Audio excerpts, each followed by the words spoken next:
Well, good day and welcome to episode 26 of The Driving Force presented by the Louisiana Transportation Research Center.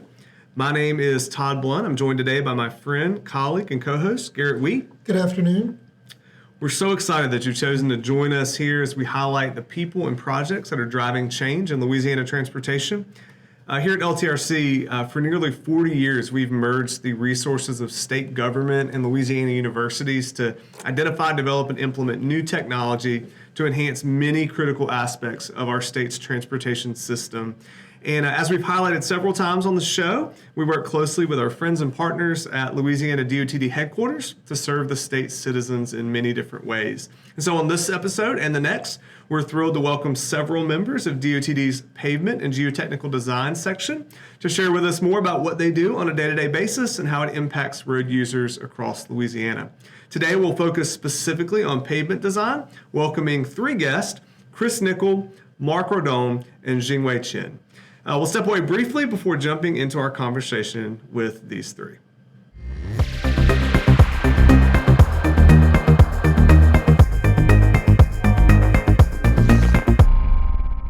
All right, welcome back to The Driving Force. Today is the first in a two-episode series with DOTD's Pavement and Geotechnical Design section. As we mentioned before the break, we're glad to have Chris Nickel, Mark Ordogne, and Xingwei Chen joining us for the next few minutes, so welcome to each of you. Can each of you start by telling us just a little bit about yourselves? How did your education and career background lead you to where you are now? Chris, you want to kick us off? Yeah, I'll start. Well, thank you for having us. I started with McNeese. I went to McNeese State, and while I was in school there, I spent a few summers working for DOTD, actually in the sulfur construction section. Right next to Lake Charles there, and through my time there, I figured that, man, I really like construction. That's kind of where I thought I was going to end up with at some point with DOTD.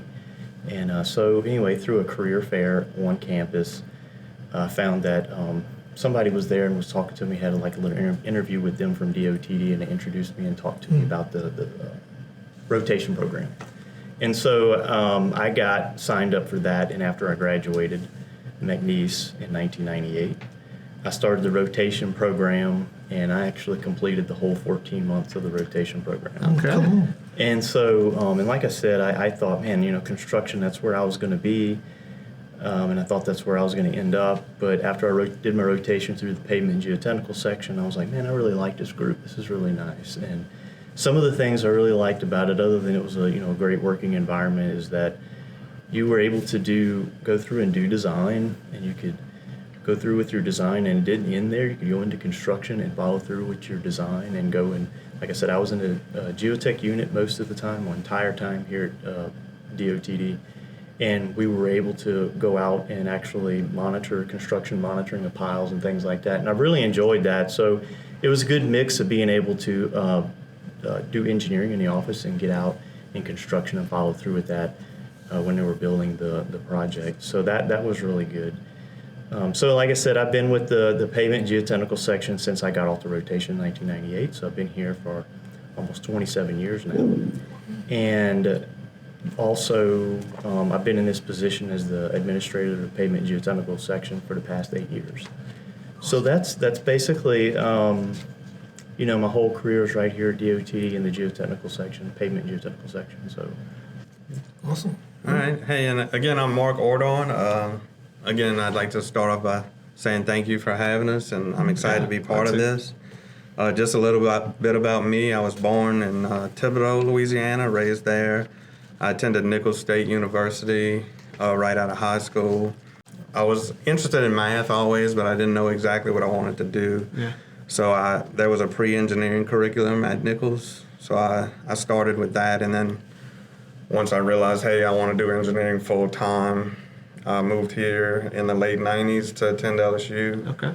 Got my BS in civil engineering in 2001. While in school, I did a co-op program with DOTD, and I got to meet a lot of people and found it pretty interesting. And then once I graduated, I was offered a full-time position. I originally started in the bridge design section, where I worked there for about 6 years, and sort of how Chris had mentioned, when I was in bridge design, we got to look at all aspects of the bridge, but we didn't really do much field work and things like that. And I started getting more and more interested in the geotech part of it, and was able to transfer to the geotech section and got to do some bridge design, geotechnical design. Then ultimately now I'm doing some pavement design work. So path led me to pavement design. I've been at DOTD for about 25 years now, and I am currently the assistant pavement design engineer administrator, where I've been in that role for about 8 years. Awesome. So. Yeah, my name is Xingwei. Glad to join this program.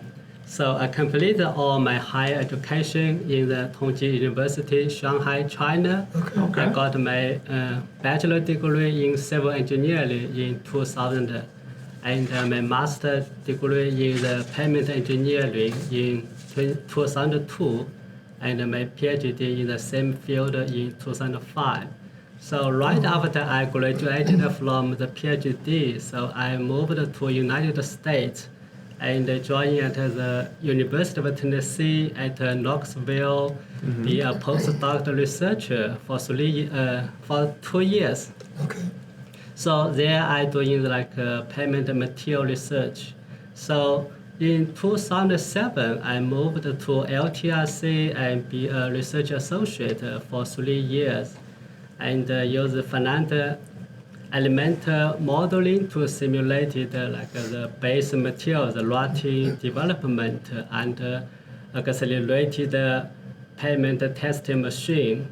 So in 2010, I joined the DOTD rotation program and worked at a different section for about 9 months. So in the end of that year, I joined the pavement and geotechnical section because all my education is pavement related, so that's why I chose the section. So in 2017, I was promoted to the pavement engineer manager. I've been in this position for about 8 years. I love hearing how, rotation, co-op, rotation. That's awesome. Yeah. Former LTRC. Yeah. A lot of history there. Awesome. Thank you all so much. Very informative. And all of y'all in current positions for 8 years? Did I catch that right? That sounds right. Probably. Yeah, mine is Yeah. 8 years. Probably close. So y'all have been working together for at least 8 years. Yeah. Oh, Beyond that. longer than that. Yeah. Longer than I that. guess I must like each other okay then, huh? Yeah. I would say. Awesome. So, Chris, you mentioned you're the section head for the pavement and geotech section. Right. But since today we're talking about the pavement design unit, could you dive in a little bit deeper there and give our listeners a little bit of an overview of what y'all do in that particular unit? Yeah, sure. Like you said, this is the pavement and geotechnical section. There's like a total of 19 employees right now, just to kind of give an overview of the whole thing. And it's broken up into, it's 2 different units. There's a geotechnical design unit and a pavement design unit. The pavement design unit's a pretty small group. There's only about 5 engineers. There's 1 engineering technician. And they're responsible for doing all the design of the typical pavement sections throughout the statewide system, all the highways in the state. And Louisiana has over 16,000 miles of roadway. Yeah. That includes, there's over 800 miles of interstate highway also. And so we pretty much see all of it. So we mainly look at state highways, but it's more than just the state highways. Like I said, the interstates, there's also urban system highways and other routes that have state or federal funding that we have to look over and review those designs or design them ourselves. I think most of the design is in-house. And so like I said, it's a small group, but we receive over or nearly 400 design requests each year. So these handful of guys, they're knocking them out. They're getting more than 1 a day actually. So they're doing a pretty quick turnaround on that. Wow. So these designs are typically new pavement structures or either a reconstruction of an existing project, existing pavement. There's pavement rehabilitation projects like mill and overlays, things like that, and pavement preservation projects. So in order for them to do the design, there's a little bit of information we have to get, and that's the traffic data, soils data, subgrade soil surveys, and things like that. So like I mentioned, it's a small group, but all of this, since it's statewide, it keeps us pretty busy. To be clear, when we say pavement design, most people I think might think asphalt, but does that also include concrete? Yes, asphalt and concrete, right.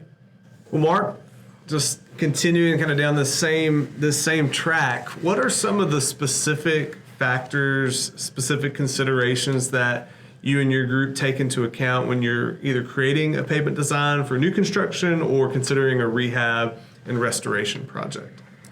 So, like as Chris mentioned before, it kind of depends on the scope of the projects. We see all kind of different types of projects, anywhere from new construction where there's no existing roadway and we want to build a new roadway, as well as widen an existing roadway from 2 to 4 lanes, or a new alignment if we want to, we have some safety concerns and we need to straighten out a curve, or a bridge replacement projects.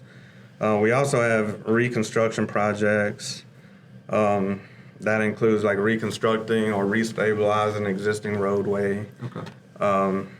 Other rehabilitation projects, like Chris mentioned, we have mill and overlay projects where we basically remove a couple inches of asphalt, overlay it with a couple more inches of fresh asphalt to create a smoother riding surface and kind of increase the longevity of the pavement.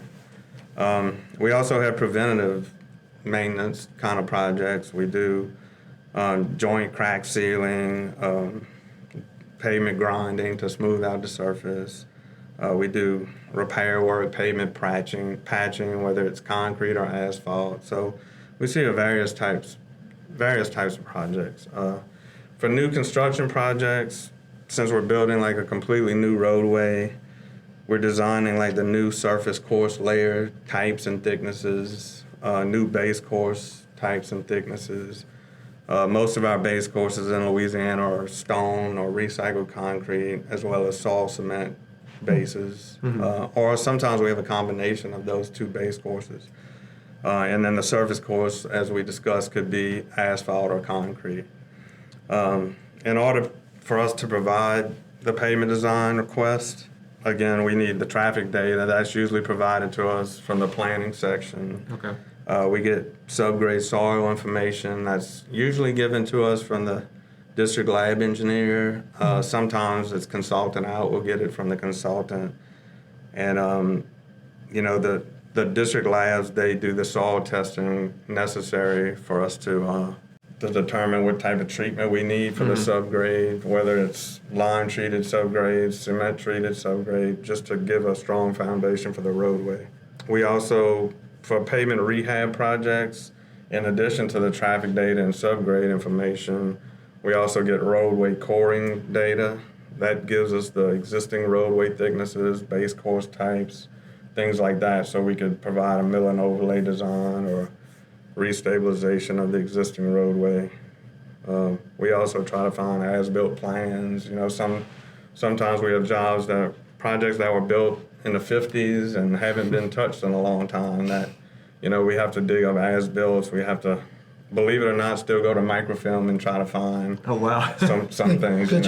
Pictures or plans or drawings, anything we can find, And that just helps aid with our review. We still try to get pavement cores, but we have a good tracking system of all of our projects and what was done on different control sections to help us determine what's out there, how long it's been out there, and things like that. So, between traffic, subgrade, existing roadway information, those are the main things we use to perform our pavement design analysis. Well, you kind of mentioned rehab a little bit. So can you talk about what are some of the strategies y'all would use to rehabilitate deteriorating pavements around the state, and what things trigger or that lead to a rehab versus total reconstruction? Sure. So it kind of depends on the funding and what we have. We have different sets of funding. We have maintenance funds. We have preservation funds. We have different types of funding that goes into it. But as far as like preservation is concerned, there's many things we could do to help prevent the roadway from further deterioration. So we'll do crack sealing to help prevent water from entering the base course, which can further deteriorate it. Of course, we know water is kind of an enemy, and in Louisiana we have high water tables, so we have to deal with that a lot. in some of these treatments, if we can do them when they first appear, the earlier the better, right? So we could slow down the distresses, preserve the payments, and they can be done relatively inexpensive and less inconvenience to the traveling public. Yeah. For asphalt pavements, we also do mill and overlay operations every, say, 15 to 20 years. Eventually, the roadway is going to need to be milled and overlaid. Yeah. Not only due to traffic, we also have environmental conditions. The asphalt oxidizes, so we have to remove that surface layer, put it back, and then also over time, we see increased traffic. So a pavement that was designed 20, 30 years ago may have now a new uptick in traffic. So in order to account for that, we have to maybe do a structural overlay, put more structure on it, Yeah. or restabilize it. Never thought about that. Yeah, for concrete pavements, we do concrete patching, cleaning and resealing the joints, diamond grinding to help with a smooth roadway. If a concrete pavement gets too far or is past its design life and multiple panels are cracked, we can do like a rubbleize and overlay, which is essentially breaking up the concrete and then overlaying with asphalt. Not every project is a candidate for that. It kind of depends on, I guess, some restrictions. If it's in an urbanized area and we have grade elevation, you can't put a bunch of asphalt on top because now you have a lot of elevation changes and road driveway tie-ins and things like that. So, or, if the subgrade is really weak, rubblization may not be a candidate because you need basically a subgrade reaction when you break up the concrete. So in those instances, we would have to maybe remove and replace it. Okay. As far as specific triggers, so our data collection group has developed a pavement management system. It's known as the PMS system. They measure existing pavement distresses. They use an automatic road analyzer. May be familiar, it's an ARAN vehicle. It uses high-tech sensors, lasers, cameras that measure crack percentages. Does it have like a bar across the front? Yes. Kind of looks like a metal. That's right. Not a metal. A magnet. Yeah, that's right. And there's cameras and lasers and sensors, and the technology has grown a lot in the last several years. So it can measure crack percentages, pavement roughness, asphalt rutting, concrete faulting, etc. So these distresses are collected every other year, and basically it gives us a good idea of the condition of the roadway and how they are deteriorating. And then from that, the triggers, depending on which measurement, the road is given essentially like a grade, and based on that, it tells us, hey, this is the kind of treatment we may need. Okay. So some of the recommendations from that could be do nothing. The road's in good condition, or it could be a thin overlay, or it could be something more advanced like a moderate overlay, in-place cement stabilization, or pavement replacement. Okay. So once we get these recommendations and a plan set is developed, and then that's when we do our pavement design and give our pavement recommendations. Well, any of you can jump in on this one if you want. Are there any common myths or misconceptions about your group or what y'all do that you'd like to address? I think Mark's got this one. Well, one thing I'd like to mention is, as we mentioned before, we look at various types of roadway, but it's primarily state highways, city routes that have federal, state funding. But I always find it comical because every time I'm asked, hey, what do you do for a living? And I say, I work for DOTD, I'm a pavement design engineer. The first thing I get is, hey, there's a pothole in my neighborhood. How can I get that fixed? Can I get that fixed? And I was like, well, we're not a maintenance group. I have to kind of explain that. And we look at more state highways, if it's a local issue, if it's a city issue, then, there's other avenues. But, we do more pavement design. We do pavement thicknesses, concrete. We're not maintenance. We're not out there filling potholes, But, hopefully, that's where this podcast comes in, and people listen and kind of realize what our section does. Yeah.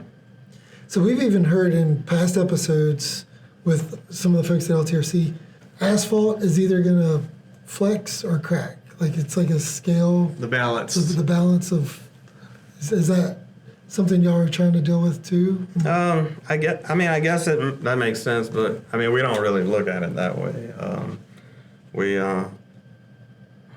But like we were saying, like asphalt is considered a flexible pavement. Right. Concrete, Yeah, a rigid a rigid. pavement. Yeah. And then we've always been told concrete will crack. It's just a matter of time. Right. And you already mentioned water is the enemy, right? Right. That's right. That's right. Don't have any of that in Louisiana. Yeah. Xingwei, we've already talked about your former employment with LTRC, and now your group collaborates frequently here with us at LTRC on our pavement and geotechnical research.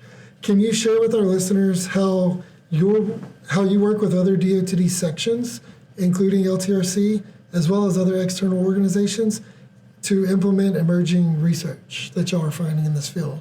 Sure. So we work very closely with the LTRC, other DOTD sections, and external organizations to bring the latest research into our pavement design practice. So every 2 years, LTRC hosts a research problem identification committee. I pick to meeting to collect and prioritize the new research ideas. So our group submitted a problem statement, meet with LTRC and participate those discussions to help identify and ranking the most important topics.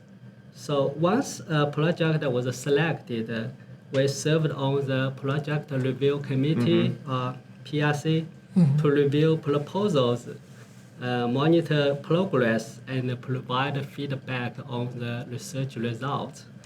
So we also cooperate with other internal sections like data collection and measurement system group to use the PMS data, and also work with the material labs and the district office to the material inputs and field information. So a lot of research led by LTRC eventually makes the way towards our specifications, which means we are applying this finding directly into our pavement design, even when results haven't yet been fully incorporated into the specs. We still guide it still guide our decision making and help us explore innovative design options.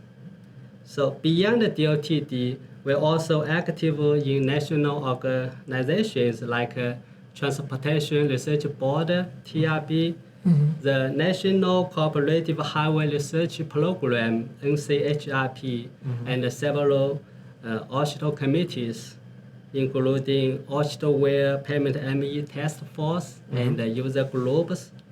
So through those partnerships, we stay up to date with the latest research and exchange experience with other states, and also continues improve our pavement design. Well, before we transition out of this part of the episode, is there anything else that any of you would like to share with the traveling public who may be listening about how your day-to-day work impacts their day-to-day lives? So yeah, that's a good question. So the goal of the section is to design roadways to last for a long period of time. Yeah. And so, but they're not going to last forever. No. Right. So they're going to, eventually at some point need to be maintained, maybe even do some reconstruction of some of these roadways. So when we understand that, nobody wants to sit in traffic, around, going through construction sites, but that's sometimes that's the way it is. It's going to have to, these roads don't last forever, so they're going to have to be reconstructed at some point. So we keep that in mind, and we realize that, and we try to make our designs as efficient as possible, so that way we can kind of maybe prevent some of these things from happening or make it a little easier on the traveling public. But at the end of the day, it's necessary, but it's very important. But you get out there and the road when they finish it, it's nice and smooth. And then also it increased the safety too as well. So I know in a lot of times, you know, it's not fun being in the construction traffic, but once it's over, you know, after that, not long after that, you kind of forgot about it and you appreciate the new road that you have. So Totally. I think he hit the nail on the head. And like Xingwei mentioned, we do a lot of research and try to keep up with the modern technologies to do things quicker, like Chris said, to stop, you know, to avoid as much inconvenience to the public as we can. So. Well, thank y'all so much for being our guest on the show today. I know we've learned quite a lot in our brief time here together. I'm confident that our listeners will as well. Before we go, we want to have just a little bit of fun with you with a few final lightning round questions. Don't think too hard about these. Garrett's going to ask 2 of each of you, and these are just designed to help our listeners get to know you a little bit better. Yeah, Chris, you're up first. So beyond the Super Bowl, what sporting event would you say is a must-watch? oh man, the World Cup. Coming up. Yeah, because we're going to be hosting it in the U.S., right? Yeah. Yeah. Are you going to go? Yeah, no, I'm not. My son wants to go. He's a big fan, but I don't think the tickets are pretty expensive. So, but yeah, that would be pretty cool. Second question. You are a member of a very accomplished DOTD family, having 2 other brothers who have worked for DOTD. What's your favorite thing about working in the quote-unquote family business? And do y'all ever talk shop at holidays or family gatherings? Yeah, I mean, I enjoy it. I mean, I know, of course, my dad also worked for DOTD, so he kind of nudged us in this direction to come work for DOTD. I've had a great career here, and I've enjoyed it. And we do talk about work when we get together from time to time. Projects we've worked on, and I've heard my dad talk about projects when I was younger. And we've kind of do the same thing when we get together, all 3 of us. So, and actually, my son works for DOT. Yeah. He Oh, wow. graduated LSU, so he just started this year. So we have another addition. None of the family members tell you to cut it out? No, people ask what about the other members of your family? Do they work for DOTD? All right, Mark, if you could have any superpower, what would it be and why? I think I'd like to be able to fly. So you can fly over all the construction zones? Yeah, right. Well, nowadays, you know, with all of these Drones. yes, drones is what I'm thinking. You know, that gives us more vantage point. But yeah, I think it'd be very cool to go from point A to point B and see the world below us and kind of do as you want. You know, I don't know. That's just something that popped in my head, I guess. Have you ever been skydiving or parasailing? I have not. I've used to always say I wanted to skydive when I was younger, but the older I get now, there's no way. No way. I've heard a lot of people say they like to skydive before they die, but you know, now I think, well, you don't want that to be the last thing you do right before you die. All right, what's an ideal lazy Saturday look like for you? I don't have many of those. I have a 10-year-old son that keeps me busy. We're traveling. He does a lot of sports. So when I do have free time, it's maybe just sitting in the backyard. I enjoy doing yard work and sitting in the backyard and just listening to a little music and kind of trying to relax a little bit. But at this time in my life, and I wouldn't trade it for the world, but those times are far and few between. So. Awesome. Xingwei, can you tell us what is your favorite movie of all time? Oh, I didn't watch a movie for a long time, so. Actually, recently I watched one like a Chinese cartoon. What's the name? Let me see. It's I'm not sure if you heard about that. It's Naza. It's a character of a cartoon in China. Like they have a long time ago, they have a kind of story, but they took like several series of a movie, and I think that movie is filmed in Baton Rouge several months ago. Oh, really? We went to watch it with my family, and they really like it. So. Awesome. We'll have to check that one out. Okay. If you could only travel or vacation to one location for the rest of your life, where would it be? So I really wanted to travel a lot, but it's a country or city. If a country, maybe I travel back to China to visit my a family, old friends. Yeah. So Well, thanks again for your time and for everything you shared with us today.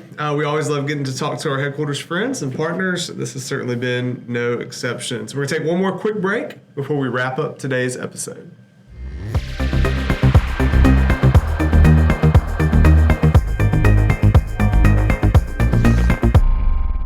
Well, that's a wrap on episode 26 of The Driving Force, presented by the Louisiana Transportation Research Center. You can learn more about what's happening at LTRC on a daily basis by visiting us online at ltrc.lsu.edu or on social media through Facebook, X, LinkedIn, and YouTube. We encourage you to like, follow, and subscribe to our channels on each of these platforms to stay up to date.